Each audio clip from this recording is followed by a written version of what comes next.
Okay, so I'm going to put on a Noveski quick QD attachment there for the single point harness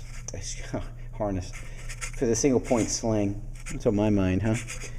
Anyway, so I'm going to go ahead and spin this on here, and the lower receiver is a little wobbly because I've got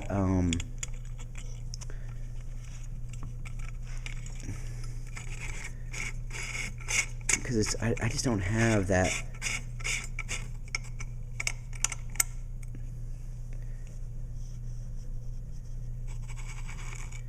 I guess that is as far as that goes. It doesn't have that nice little cutout that the other receiver that I had. Alright. Now, is this going to fit in here? That's interesting. There you go. Oh, I got it. It fits. And that's the tricky part. Does it fit? Alright, the tricky part is, I don't think, is it lined up? Yeah, it's lined up. Alright, no little cutout in here, which is kind of a bummer. Anyway, I was just saying it was wobbling because, again, I don't have the AR, I'm sorry, the LR308 vice block, which kind of sucks because it wobbles around in here. And I try to wedge paper in there, and it's still not doing it. But anyway, so I'm going to go ahead and tighten this up just a little bit, a little hair. Okay. Now remember, you need a LR308 buffer spring and the buffer.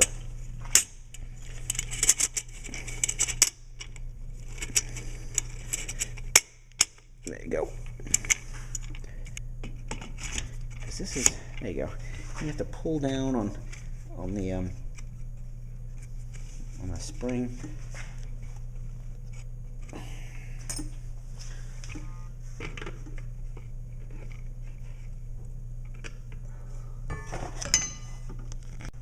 Okay, so getting this thing on is a little bit of a pain. You got to pull this down, and I don't know if you can see right here, but there's a pin, and you got to pull both sides down to slide it in over the buffer tube. Okay, so there it is. After trying to negotiate between not knowing what I'm doing with the LR308 or not quite knowing the particular specs or the particulars to that lower, and then mixing it up with a few AR-15 parts, it made for an interesting build. But you know what, though? The interesting builds, you learn a lot about that particular rifle. And actually, I would recommend that with anybody who's interested in ARs, and I'm sure I've recommended this before, but anytime that you have the opportunity to build an AR from scratch, you learn so much about that rifle. Well, any kind of rifle, really, if you build it from scratch, but ARs are probably the only ones that most people build from scratch, unless you want to try to do an AK, but that one's a little bit more complicated, I think. Unless you want to also do, and I've even thought about this, like a MAC-10, and you start with a flat lower receiver that you bend yourself, and then you buy a parts kit, and then you build that. But so this is the finished lower, and I will put as soon as I get the vice grip, or the vice kind of grippy block, whatever you want to call it, for the upper, I'll go ahead and take off the barrel and put the handguard on, and it will be ready, and I'll take it to the range. Okay, so I got this vice grip slash upper holder kind of thing. The name of the company I really don't know. I got it on Amazon, and Let's go ahead and open it up. I was a little concerned about doing anything to the upper, especially removing the barrel nut without any kind of proper support. I don't want to jack anything up. And this is what I got, and it's No Mar. That's really not what the name of it is. I guess it's that was the whole purpose of this, is that it was a No Mar vice block grip. Now the thing is, though, I really don't know how this thing goes together. It's because there's no instructions with it at all. I'm assuming it probably goes something like this, and then you sandwich it in between, and then this goes around it. So that's what that is. Let me go ahead and do that. Okay, so what is a top piece of like polyurethane of some sort, or some hardened plastic, top and bottom, and then you have like this Lexan. I'm hoping it's something similar to that goes around the top and the bottom and kind of sandwiches your upper receiver for the LR308. It's a little wobbly. I mean, like this one really, what's it doing? I mean, it doesn't seem like it's ultra tight. And it was a little tricky trying to get this one over the forward assist. And I got it in there, and we'll see. So now I'm going to remove the barrel nut, actually the gas block and gas tube, and I'm going to try to get that barrel nut off. Okay, so I got the first one loose, but the second one is really in there hard. That's going to be an issue because I don't want to snap off my Allen key wrench in there.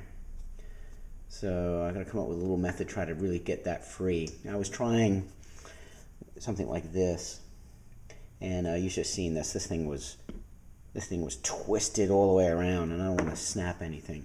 So you can see I twisted it. See that? Really is in there hard, so I got to figure out a way to get that out. So I was able to get this off. The trick to it is good old friend PB Blaster. Spray a little bit of that.